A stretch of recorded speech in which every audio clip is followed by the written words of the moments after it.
Chapter 11. Fighting Shreeks. Alana and Makeena teleported back home. Jagaban the Epiphan had taught the girls how to use their superpowers. Your powers will be tested and you will have to fight with all your might, he had warned. They sat down on the red couch in the living room. Wow, this was incredible. Alana starts laughing out loud. Even Makeena lets her guard down and starts giggling with her little sister. Who knew we would have superpowers? So does this mean we are superheroes? Suddenly, they hear weird sounds. Shriek! Rah! It was ear-deafening, like a loud alarm. Are those the monsters? The Shreeks? Makeena got up and looked out the living room window. It was already dark outside and she saw snowflakes falling from the sky. There were still extreme temperature changes. Really hot during the day and freezing cold at night. The snow made the vision blurry. Bam! In a split second, a creepy monster with many legs slammed into the window. It looked like a huge insect. Makeena shuddered. Alana, there are shrieks at the windows. They are crawling on our building.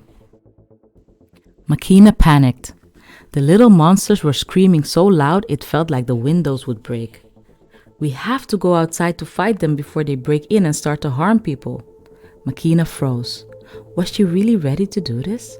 Wouldn't she put her little sister in danger? Come on, sis, Alana screamed. We can do it. We are Meteors. Alana and Makeena stood in combat position on the sidewalk in front of their apartment building. Makeena used her multivision powers to enter the Shrieks' minds. She wanted to teleport them back on the ground where they came from, but it didn't work. Ah! Makeena screams, falls on the ground and grabs her head. I feel the shrieking sound in my head. It hurts so bad. Makeena squirms of the pain. Makeena, no! Alana runs to her sister. She is terrified her sister is hurt, but acts quickly. She puts her hands on her sister's head and repeats out loud, Heal, Makeena! Heal, Makeena! Heal! Alana feels the tingling sensations in her hands. Suddenly, Makeena gets up and looks surprised. It's gone! The pain is gone! In the meantime, more and more shrieks have surrounded them. As soon as they notice, Alana immediately creates a force field. The healing energy field surrounds her and her sister and protects them from the devastating sound of the shrieks. They hear glass breaking in the distance and hear the neighbors in their building screaming for help. The situation quickly gets out of hand. Alana yells, We have to find a way to destroy the shrieks now! Who knew how long Alana could hold the force field? After all, it costs her a lot of energy. Makeena tries something different. I got it! Alana, please keep the healing energy force field steady for a little while longer. Can you do that? I have an idea. Makeena closed her eyes, concentrated deeply, and started using her multivision power. In her mind's eye, she saw the sound waves coming out of the shrieks. Makeena envisioned that she could bend the sound waves with her mind, so these terribly loud creatures would get their own sound reflected back to them. Hopefully, this would destroy them. When the shrieks felt their own terrible sound reflected back on them, they moved away from the girls.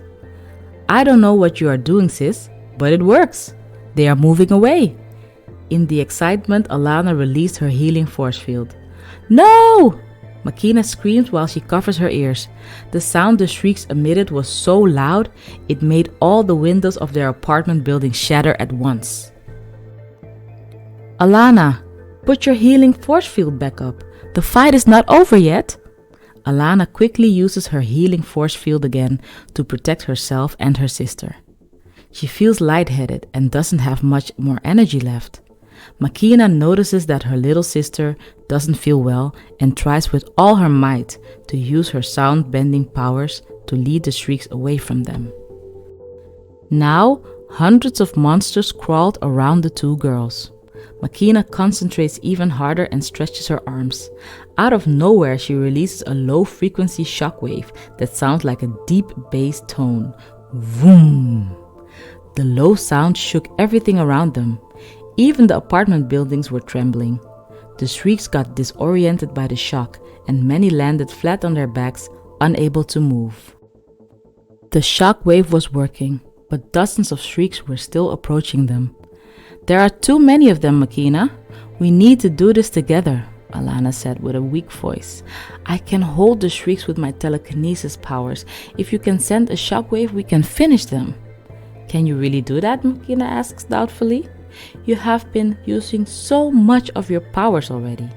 I am your big sister, and I am responsible. If anything happens to you..." "Yes, I can," Alana interrupts.